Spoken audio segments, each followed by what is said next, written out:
Cuando el notificador entró a mi habitación del hospital, pensé que venía a entregarme papeles de alta médica.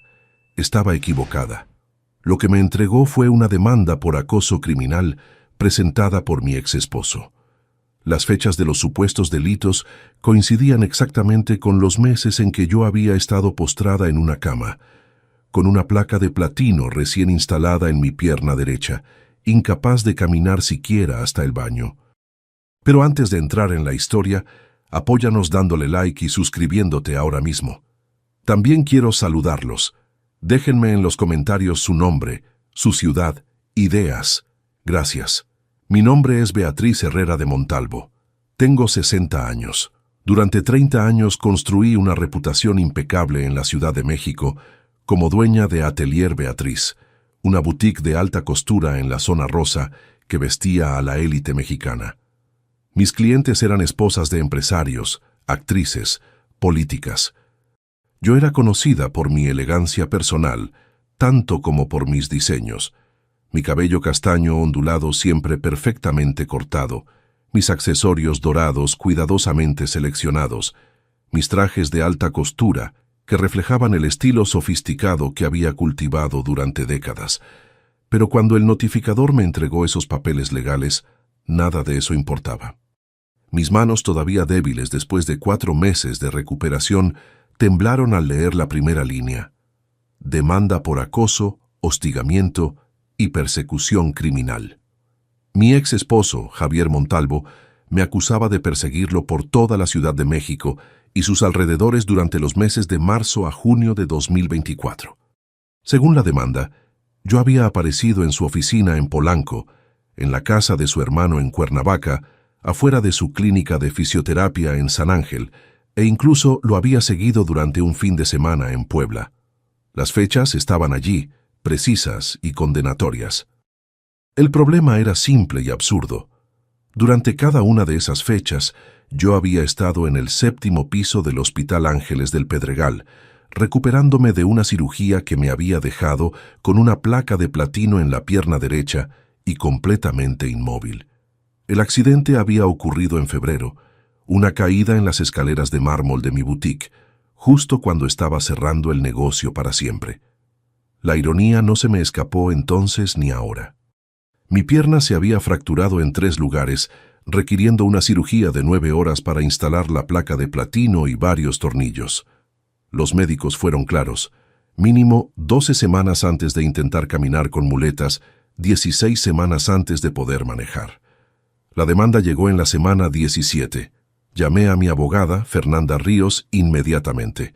Fernanda había manejado mi divorcio 2 años antes y conocía toda la historia. Cuando le leí las acusaciones por teléfono, su respuesta fue sorprendentemente optimista. Beatriz, esto es casi una buena noticia. Tienes pruebas irrefutables de que no pudiste haberlo hecho. Registros hospitalarios, logs de enfermería, videos de seguridad. Estuviste monitoreada las 24 horas durante 4 meses. Este caso no durará ni una audiencia. Quería creerle, pero Fernanda no había visto lo que yo estaba viendo en el sobre. Javier había incluido 12 fotografías, todas impresas a color en papel brillante. En cada una mujer que se parecía perturbadoramente a mí aparecía en el fondo o al margen. Misma estatura, aproximadamente 1,65 m. Misma complexión, aunque yo había perdido peso durante la hospitalización. Mismo cabello castaño ondulado con el mismo corte que yo había usado durante 15 años. Los mismos lentes de diseñador que yo prefería, con marco dorado delgado. En una foto tomada afuera de un Starbucks en Polanco, la mujer llevaba un saco de lino beige idéntico a uno que yo tenía en mi closet, con accesorios dorados similares a los míos. En otra, tomada en un restaurante de Cuernavaca, llevaba un vestido negro de corte elegante que podría haber salido de mi propia colección. Fernanda, tiene fotos. Alguien que se ve exactamente como yo. Hubo una pausa al otro lado de la línea. Envíamelas por correo. Nos encargaremos de esto. Mientras tanto, empieza a documentar todo. Necesito tus registros hospitalarios completos, registros de visitantes, todo lo que puedas conseguir. Esa tarde, mientras mi pierna pulsaba con dolor sordo bajo los efectos de los analgésicos, revisé mi teléfono. Cada mensaje de texto, cada llamada, cada correo electrónico de febrero a junio. Mi hija Sofía me había visitado 2 veces por semana, trayendo comida casera y palabras de aliento. Mi hijo Diego había volado desde Monterrey 1 vez al mes. Mi hermana Victoria venía cada domingo sin falta. Más allá de ellos, mi mundo durante esos 4 meses había consistido en enfermeras, médicos, fisioterapeutas y la señora en la cama contigua que veía telenovelas a todo volumen. La demanda exigía 3 millones de pesos en daños por angustia emocional y solicitaba una orden de restricción permanente. La fecha de la audiencia estaba fijada para el 15 de agosto, 6 semanas después. El abogado de Javier había presentado el caso en los juzgados de la Ciudad de México, en Reforma. Solo el viaje hasta allá sería tortuoso, con mi pierna apenas recuperándose. Esa noche no pude dormir. No solo por el dolor físico, aunque había mucho de eso. Era la injusticia, la pura maldad de la acusación. Javier y yo habíamos tenido nuestros problemas, ciertamente. El colapso de mi boutique había envenenado lo poco que quedaba de nuestro matrimonio.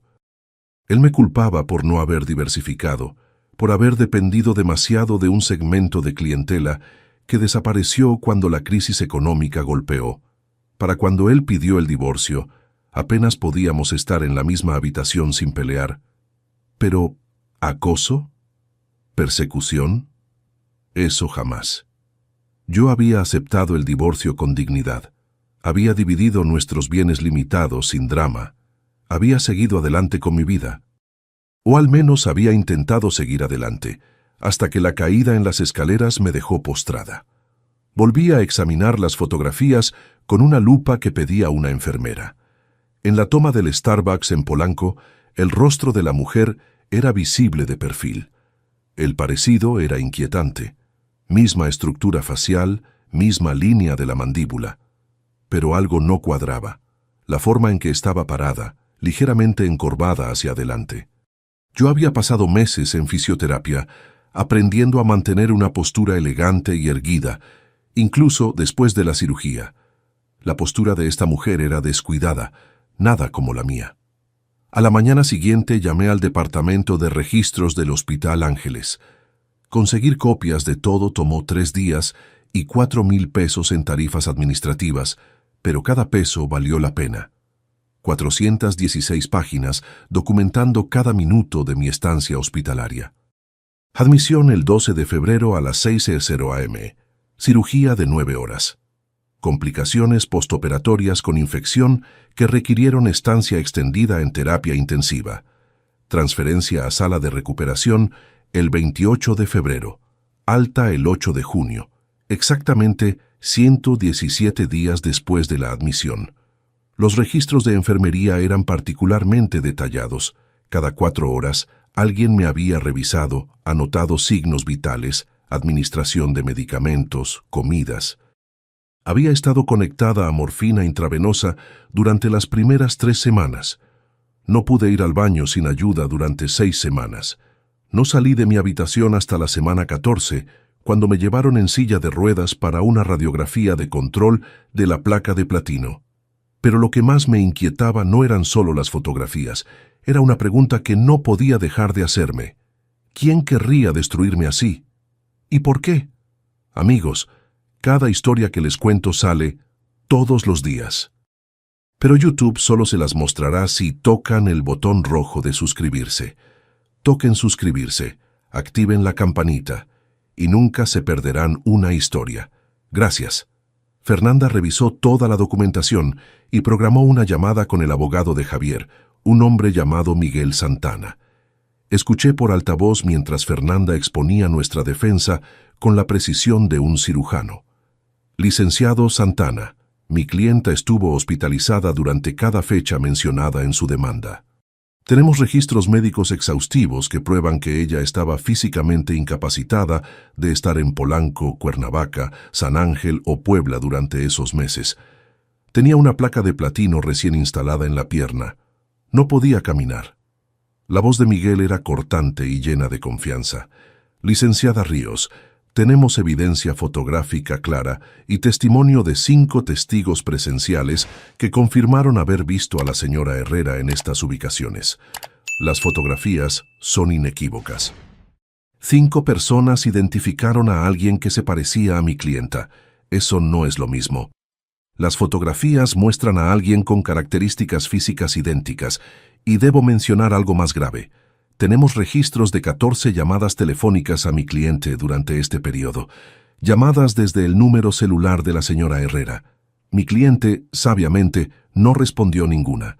Los mensajes de voz que dejó son preocupantes y amenazantes. Sentí como si el piso se hundiera bajo mi cama de hospital. Había llamado a Javier exactamente 2 veces durante mi hospitalización. La primera vez para informarle sobre la cirugía, porque técnicamente seguía siendo mi contacto de emergencia en algunos documentos. La segunda vez, días después, para confirmar que había sobrevivido a la operación y que podía actualizar sus registros. Ambas conversaciones duraron menos de 2 minutos y fueron puramente informativas, frías incluso. ¿Qué llamadas?, pregunté rompiendo mi silencio. Señora Herrera, dijo Miguel con un tono que goteaba sarcasmo, mi cliente recibió 14 llamadas de su número entre marzo y junio. Los mensajes de voz que usted dejó fueron perturbadores, expresiones de obsesión, amenazas veladas, súplicas para que volviera con usted. Todo está documentado. Eso es imposible. Revise los registros. Yo hice 2 llamadas a Javier en 4 meses. 2. Nosotros tenemos los registros telefónicos de mi cliente, señora Herrera, y cuentan una historia muy diferente. Después de que terminó la llamada, Fernanda se veía genuinamente preocupada por primera vez. Necesitamos tus registros telefónicos completos de Telcel inmediatamente, y necesitamos averiguar quién es esa mujer en las fotos. Beatriz, ¿me crees cuando digo que no hiciste esas llamadas? Sé que no las hice. Bien. Porque alguien se tomó un trabajo considerable para hacerte ver como acosadora. Esto no es aleatorio. Esto es planeado, dirigido, malicioso. Alguien te está incriminando deliberadamente. Solicité mis registros telefónicos esa misma tarde. Mientras esperaba que llegaran, mi mente no dejaba de dar vueltas. ¿Quién querría destruirme así? La quiebra de mi boutique había creado resentimientos, ciertamente. Proveedoras a quienes no pude pagar, empleadas que perdieron sus trabajos cuando cerré. Pero habían pasado 2 años. ¿Por qué venir tras de mí ahora? Y específicamente a través de Javier. Entonces, recordé algo que Sofía había mencionado durante una de sus visitas en abril. Javier tenía una nueva pareja. Alguien que había conocido en su club de golf en febrero, justo antes de mi accidente y cirugía. Sofía no la había conocido personalmente, pero comentó que Javier parecía más feliz de lo que había estado en años. Casi rejuvenecido, había dicho. ¿Cómo se llamabas?, le había preguntado en ese momento, sin darle mucha importancia. Adriana algo. Adriana Castellanos, creo. Dijo que es abogada o algo así. Saqué mi laptop del cajón de la mesita de noche y busqué. Adriana Castellanos, abogada, Ciudad de México. Nada relevante. Intenté Adriana Castellanos Golf. Tampoco. Estaba a punto de rendirme cuando tuve otro pensamiento. ¿Y si Javier la había conocido en línea, no en el club de golf? ¿Y si había mentido sobre cómo se conocieron? Entré a Facebook por primera vez en meses. Mi perfil estaba prácticamente abandonado desde antes del accidente. Busqué en la lista de amigos de Javier. Allí estaba, Adriana Castellanos. La foto de perfil mostraba a una mujer de finales de los 50, cabello castaño corto, sonrisa profesional, de pie frente a lo que parecía ser un edificio corporativo en Santa Fe. Hice clic en su perfil. Tenía configuración de privacidad, pero podía ver algunas fotos públicas. En una de ellas, tomada en el Club de Golf Chapultepec, estaba junto a Javier. Él tenía el brazo alrededor de su cintura. Ambos sonreían. La fecha, marzo de 2024. Justo cuando supuestamente yo estaba acosándolo. Revisé más fotos. Adriana Castellanos era elegante, bien vestida, pero algo en sus fotos me incomodaba. Había una calidad estudiada en cada imagen, como si hubieran sido cuidadosamente curadas. En cada foto pública llevaba ropa profesional cara, accesorios de buen gusto, nada ostentoso. Su cabello era corto y práctico, completamente diferente al mío. Tomé capturas de pantalla y se las envié a Fernanda con un mensaje. La nueva pareja de Javier. Apareció en su vida exactamente cuando comenzaron las supuestas acusaciones. Fernanda respondió en menos de 5 minutos. Interesante. Voy a investigar. Los registros telefónicos deberían llegar mañana. Eso nos dirá mucho. Los registros de Telcel llegaron por correo electrónico la mañana siguiente. Imprimí las 68 páginas y las revisé línea por línea con el cuidado que solía poner en cada puntada de mis diseños de alta costura. Las 14 llamadas que el abogado de Javier mencionó no estaban allí. Según Telcel, yo había hecho exactamente 2 llamadas al número de Javier, el 3 de marzo a las 2:47 p.m. A duración 1 minuto 43 segundos, el 4 de marzo a las 9:12 a.m., duración 2 minutos 6 segundos, nada más. Ni una sola llamada adicional. Llamé a Fernanda de inmediato, mi voz temblando de una mezcla de alivio y rabia. Las llamadas no existen. Según mis registros, solo llamé a Javier 2 veces en 4 meses, exactamente como dije. Lo que significa que alguien falsificó tu número. Hicieron que pareciera que las llamadas venían de ti cuando no era así. Eso se llama spoofing telefónico, y es más fácil de hacer de lo que la gente piensa. Pero también es más fácil de probar de lo que los criminales creen. Podemos solicitar datos de torres celulares. Si tú estabas en el hospital y las llamadas se originaron desde Polanco o cualquier otro lugar, los tenemos. ¿Por qué alguien haría esto? ¿Por qué tomarse todo este trabajo? Esa es la pregunta del millón. Tengo a un investigador privado que me debe un favor. Roberto Maldonado, ex policía judicial. Creo que deberíamos traerlo. Si hay algo que encontrar sobre Adriana Castellanos o sobre quién está detrás de esto, él lo encontrará. Roberto Maldonado me visitó en mi departamento 2 días después de que me dieron de alta del hospital. Era un hombre grande, probablemente de unos 55 años, con el tipo de presencia calmada que viene de haber visto de todo. Me senté en el sofá con mi pierna elevada, todavía adolorida, mientras él extendía todos los documentos en la mesa de centro. Le mostré todo: la demanda, las fotografías, el perfil de Facebook de Adriana Castellanos, mis registros telefónicos, mi documentación hospitalaria. Roberto estudió las fotografías durante largo rato, ocasionalmente sacando una lupa pequeña para examinar detalles. Finalmente habló. Esto es trabajo profesional. Estas no son fotos tomadas al azar con un celular. Vea los ángulos, la iluminación, el encuadre. Quien tomó estas fotos sabía lo que estaba haciendo. Querían imágenes claras y utilizables. Y mire esto, señaló un detalle en una de las fotos. La mujer está posicionada exactamente donde necesita estar para que la toma se vea natural pero convincente. Esto fue planeado. ¿Cree que contrataron a un fotógrafo? Creo que alguien orquestó esto con mucho cuidado. Cuénteme todo lo que sepa sobre Adriana Castellanos. Le conté lo poco que sabía. Roberto tomó notas metódicas en una libreta pequeña, haciendo preguntas específicas sobre fechas, lugares, cualquier detalle que pudiera recordar de lo que Sofía me había contado. Déjeme hacer una investigación completa. Voy a averiguar todo lo que pueda sobre esta mujer. Si hay algo sospechoso en su pasado, lo encontraré. 3 días después, Roberto me llamó. Su voz sonaba tensa, controlada. Adriana Castellanos no existe. Mi corazón se detuvo.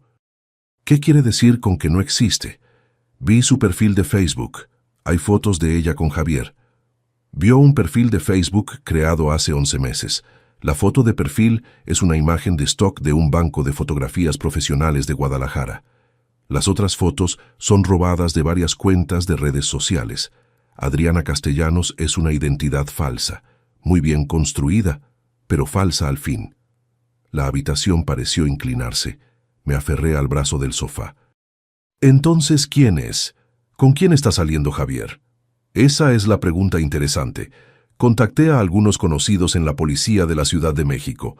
Les pedí que investigaran discretamente si Javier ha sido visto con alguien que coincida con la descripción. Encontraron algo. Hay una mujer llamada Carla Domínguez, 57 años, con antecedentes. 2 casos previos de acoso en Guadalajara.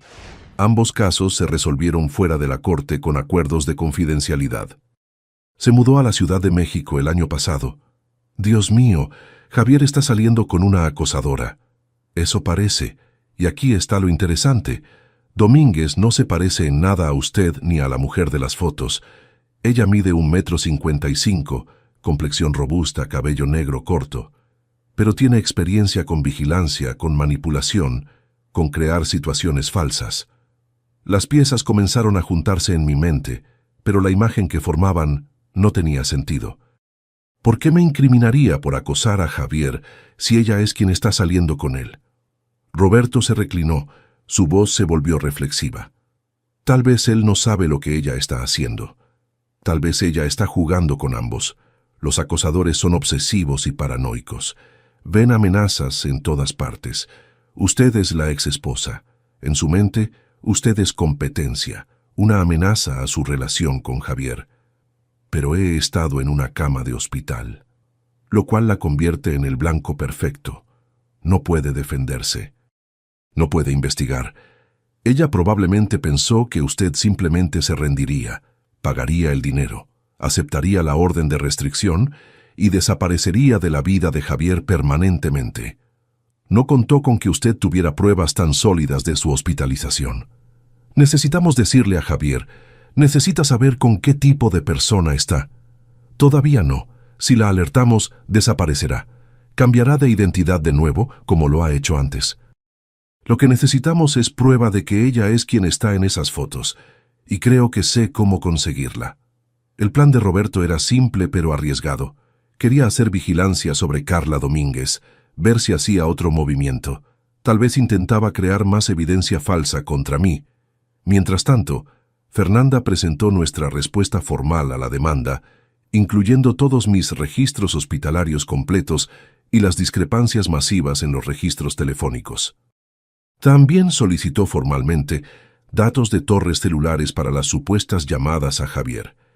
La respuesta claramente los sacudió.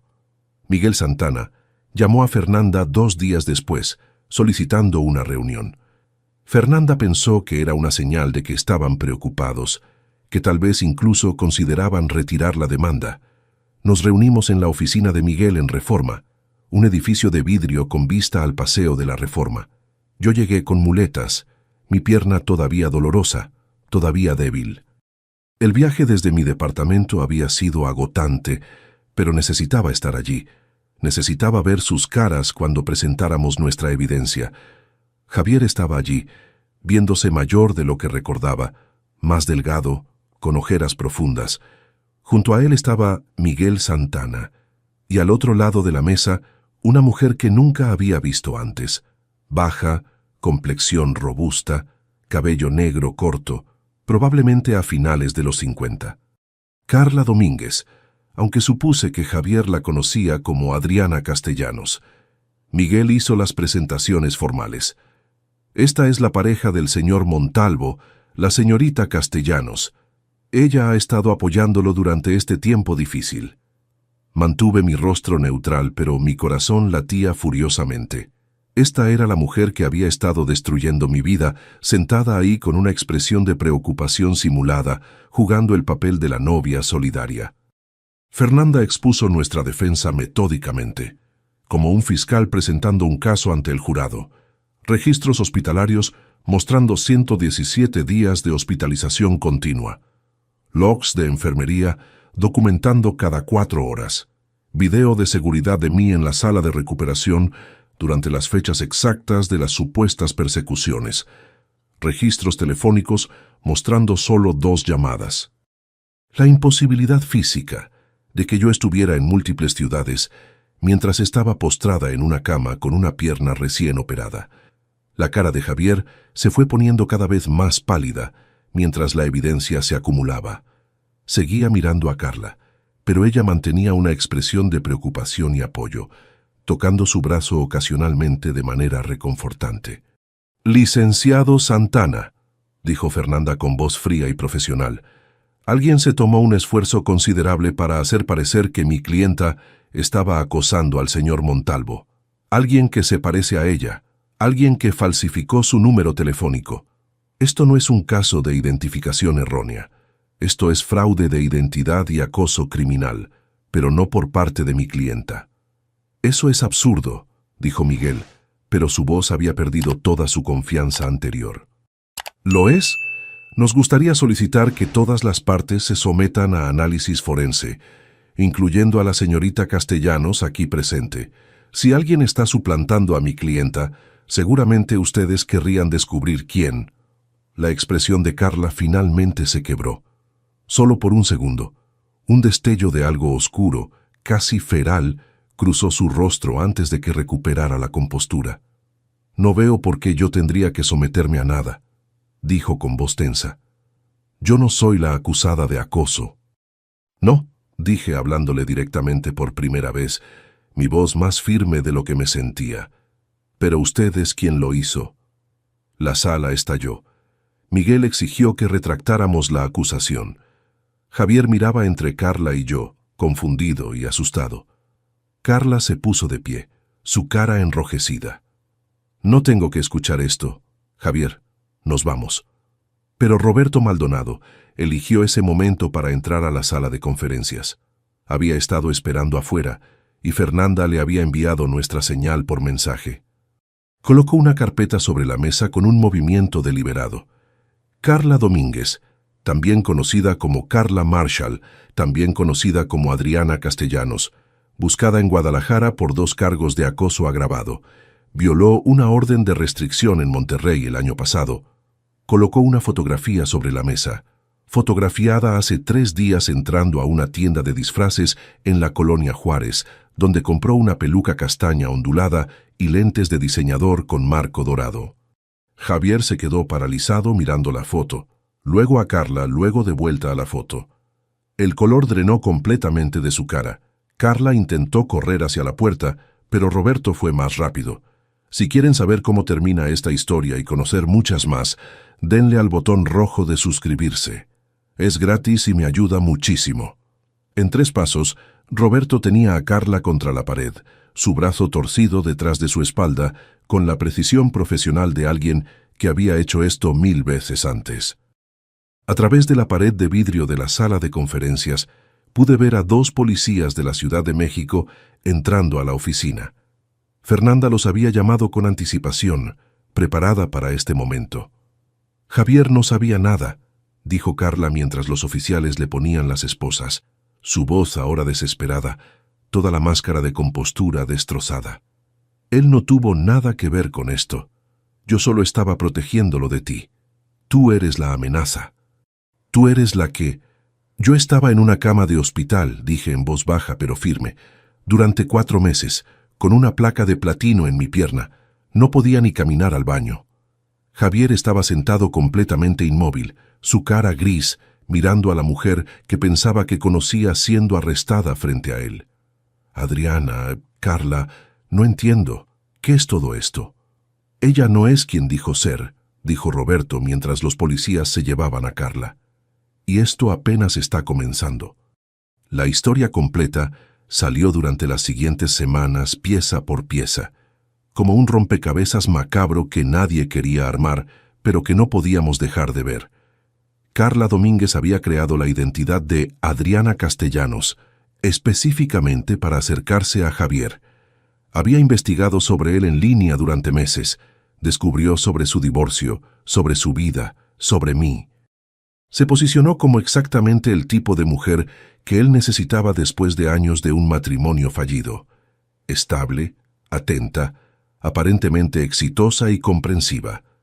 Pero Carla tenía una patología profunda. Celos enfermizos de cualquier persona del pasado de sus objetivos. Lo había hecho antes en Guadalajara, 2 veces. En un caso, había acosado tan intensamente al exnovio de una de sus víctimas que el hombre había intentado suicidarse. Todo el acoso había sido diseñado para parecer que venía de su exnovia, destruyendo su reputación y su salud mental en el proceso. Cuando Carla se enteró de mi accidente y cirugía, vio una oportunidad perfecta: hacer que yo pareciera una acosadora mientras estaba físicamente indefensa. Crear una brecha permanente entre Javier y yo. Asegurarse de que yo nunca pudiera ser parte de su vida de nuevo, ni siquiera como un recuerdo neutral del pasado. Había contratado a una actriz de Puebla, una mujer que me parecía sorprendentemente, para que me personificara. La actriz no sabía que estaba participando en un crimen. Carla le había dicho que era para una broma elaborada para un reality show. La mujer había usado peluca, ropa similar a la mía, y había posado en los lugares específicos mientras un fotógrafo profesional, también engañado por Carla, tomaba las imágenes. Todo coordinado a través de aplicaciones de mensajería encriptada. Todo planeado meticulosamente durante los meses en que yo estaba postrada e indefensa. La falsificación telefónica había sido incluso más simple. Existen servicios en línea que permiten hacer llamadas desde números falsos. Carla había usado mi número para dejar mensajes de voz cada vez más perturbadores a Javier, interpretando el papel de una exesposa obsesionada. Javier había guardado todos los mensajes, convencido de que yo había perdido la razón, que mi resentimiento sobre el divorcio me había convertido en algo peligroso. Cuando los investigadores revisaron el departamento de Carla en la colonia Roma, encontraron algo que me heló la sangre: una pared completa cubierta de fotografías de Javier, cientos de ellas tomadas durante meses antes de que supuestamente se conocieran en el club de golf. Notas de vigilancia detallando su rutina diaria, sus lugares favoritos, sus horarios. Incluso tenía fotos mías, de antes del accidente, con mi cara tachada con marcador rojo. Había estado acechando a Javier mucho antes de introducirse en su vida. Había estado acechándome a mí también, esperando el momento perfecto para atacar. Mi accidente simplemente le dio la oportunidad que había estado esperando. Los cargos criminales contra Carla se acumularon rápidamente. Fraude de identidad, acoso criminal, falsificación de evidencia, violación de órdenes de restricción previas de Guadalajara. Cuando los investigadores profundizaron más, encontraron que había hecho esto mismo en al menos 3 ocasiones anteriores, en diferentes estados de México, siempre cambiando de identidad, siempre escapando antes de que la atraparan. Su fianza se fijó en $1,000,000, cantidad que no pudo pagar. Permaneció en prisión preventiva mientras esperaba juicio. Javier vino a verme 3 semanas después del arresto de Carla. Yo estaba en una clínica de fisioterapia en la colonia del Valle, trabajando lentamente para recuperar fuerza en mi pierna. Los ejercicios eran dolorosos, cada movimiento un recordatorio del platino que ahora era parte permanente de mi cuerpo. Él esperó hasta que terminó mi sesión, luego pidió si podíamos hablar. Nos sentamos en un rincón tranquilo de la sala de espera. Se veía devastado, como si hubiera envejecido 10 años en 3 semanas. «Voy a retirar la demanda», dijo sin preámbulos. «Obviamente. Y Beatriz, lo siento mucho. Debí haber sabido que tú no eres ese tipo de persona». Las fotos parecían reales, las llamadas parecían reales.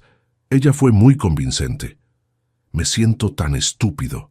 Ella sabía exactamente qué decir, qué hacer, cómo hacerme sentir especial, cómo hacerme sentir comprendido después de todo lo que pasamos. Y todo el tiempo ella estaba Se le quebró la voz. A pesar de todo sentí compasión por él. Él también había sido manipulado, tal vez incluso más que yo. Al menos yo sabía que era inocente. Él había vivido durante meses creyendo que su exesposa se había convertido en una acosadora peligrosa. «Javier, esto no fue tu culpa. Ella es una profesional de la manipulación. La policía dice que ha hecho esto antes, múltiples veces. Estudia a sus víctimas, aprende todo sobre ellas, se convierte en exactamente lo que necesitan ver. Dijeron que me estuvo vigilando durante meses antes de que nos conociéramos.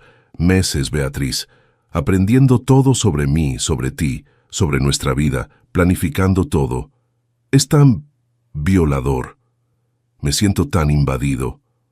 Hablamos durante 1 hora. Realmente hablamos, por primera vez en años. Él me contó sobre el miedo que había sentido, pensando que yo lo estaba persiguiendo. Cómo había comenzado a ver amenazas en todas partes, cómo Carla había estado allí para consolarlo y confirmar todos sus peores temores. Yo le conté sobre la traición de ser acusada mientras yacía indefensa en una cama de hospital, incapaz de siquiera defenderme adecuadamente. ¿Qué va a pasarle?, preguntó finalmente. Fernanda dice que está enfrentando tiempo serio en prisión. Entre las violaciones de Guadalajara y lo que hizo aquí, probablemente 8 a 10 años, tal vez más si encuentran otras víctimas. Asintió lentamente, procesando. Bien, eso está bien. Las personas necesitan estar protegidas de personas como ella. La demanda fue formalmente retirada en septiembre. Fernanda presentó una contrademanda contra Carla por difamación, robo de identidad y daño emocional. Probablemente nunca veríamos dinero de eso, pero quedó en su registro criminal permanente, una advertencia para cualquier futuro fiscal o juez que revisara su caso. Javier se mudó temporalmente con su hermano en Cuernavaca. Necesitaba distancia de la Ciudad de México y de todos los recuerdos asociados con Carla. Intercambiamos mensajes ocasionales durante los meses siguientes. Nada profundo, solo verificando que el otro estuviera bien. El matrimonio había terminado y permanecería así. Demasiado había pasado, demasiado daño antes de todo esto, pero ya no éramos enemigos. Habíamos sobrevivido algo juntos, aunque no sabíamos que estábamos en la misma batalla. Mi pierna mejoraba lentamente. Para octubre podía caminar 40 minutos al día con solo un bastón. El fisioterapeuta estaba optimista de que eventualmente no necesitaría ningún apoyo, aunque la placa de platino sería permanente. Me había acostumbrado a la sensación extraña cuando cambiaba el clima, el leve dolor sordo que ahora era mi compañero constante.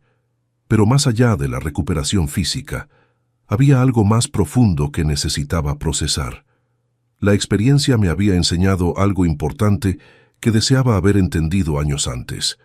Cuando alguien intenta destruir tu reputación, la verdad puede no ser inmediatamente obvia para otros, pero es tu arma más poderosa. Documentación, evidencia, hechos. Estas cosas importan más que emociones o suposiciones.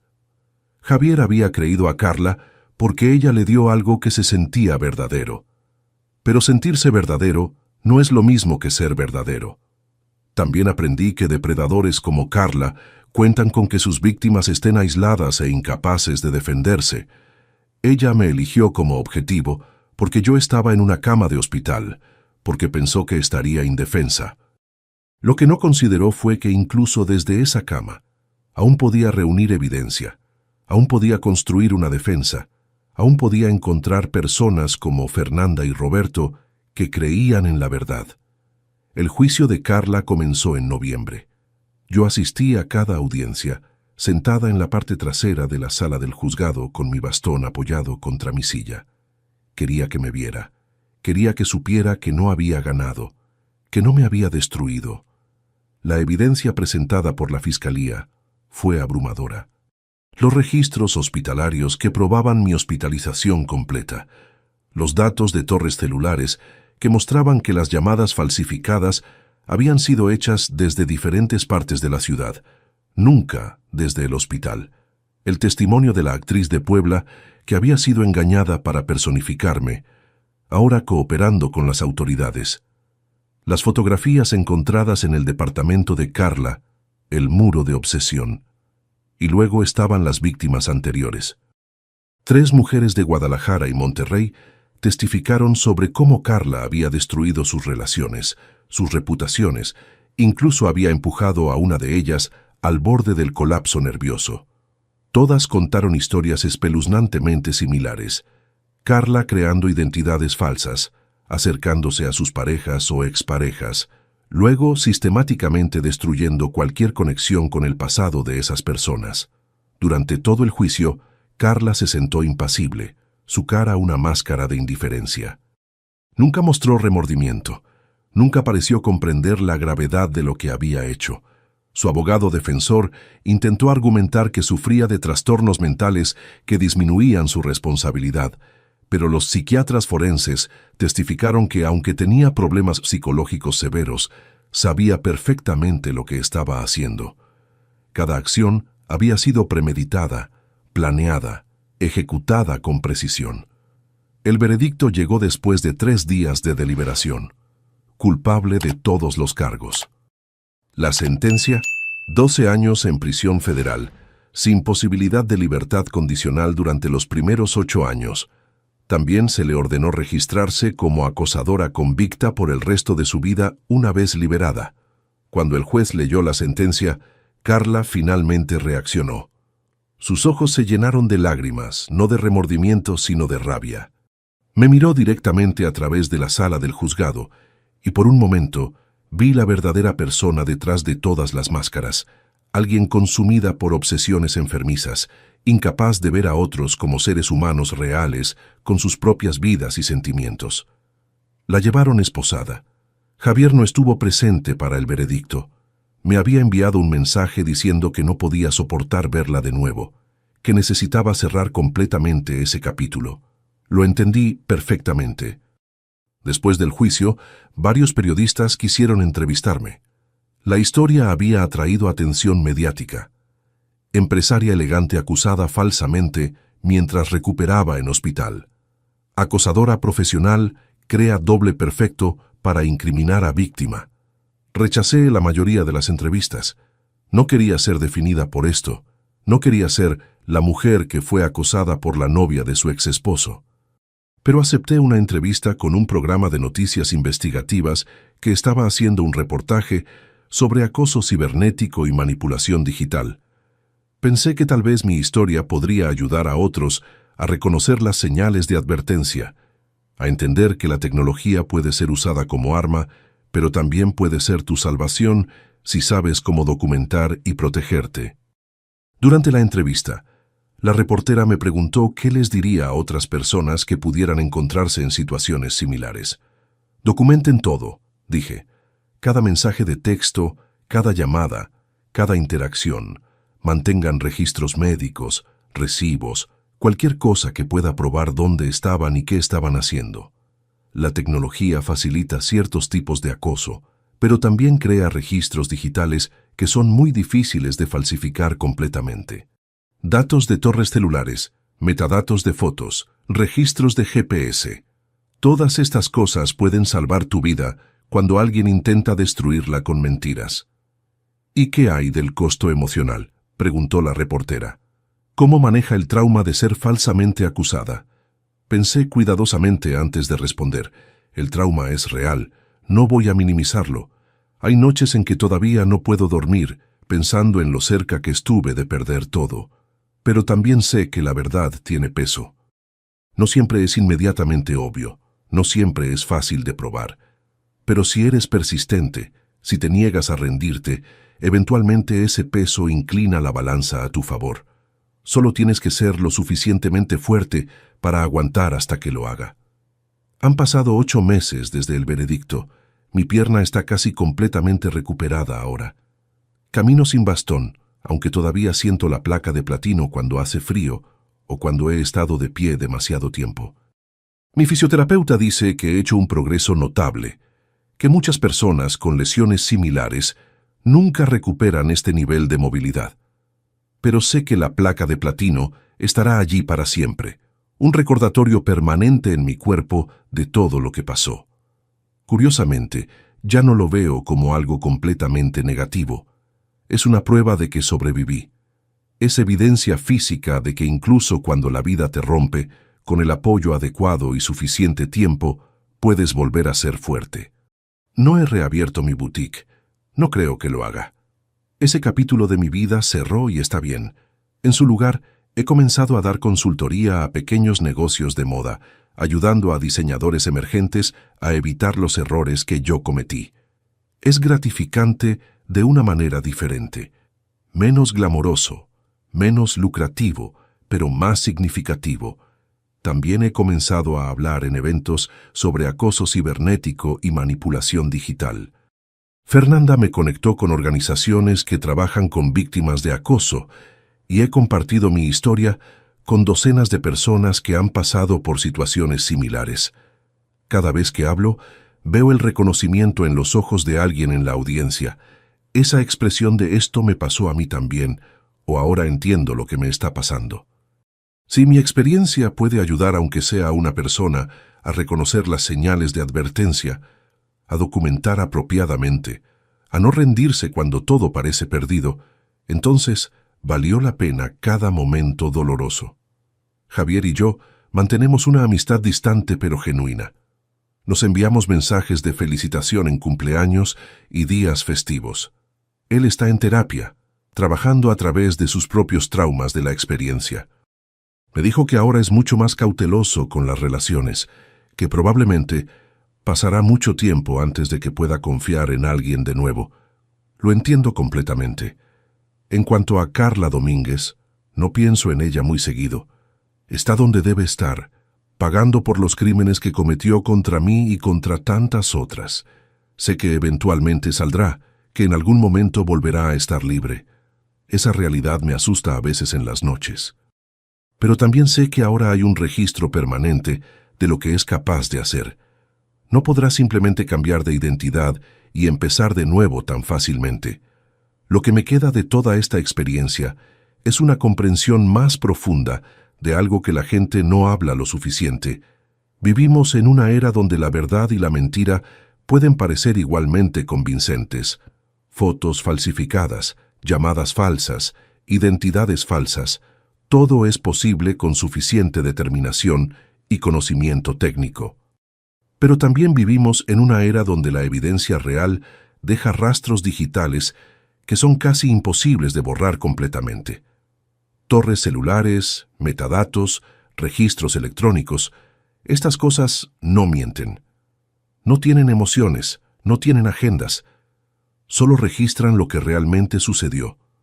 La lección más importante que aprendí es esta. Cuando alguien intenta destruirte con mentiras, no te rindas. Documenta todo. Busca ayuda de profesionales que sepan cómo encontrar la verdad en la era digital. Y sobre todo ten fe en que eventualmente la verdad emerge, porque la verdad tiene un peso que las mentiras nunca pueden igualar. Todavía estoy reconstruyendo mi vida a los 61 años. Todavía estoy recuperándome, todavía estoy procesando, pero estoy aquí, estoy libre, mi nombre está limpio.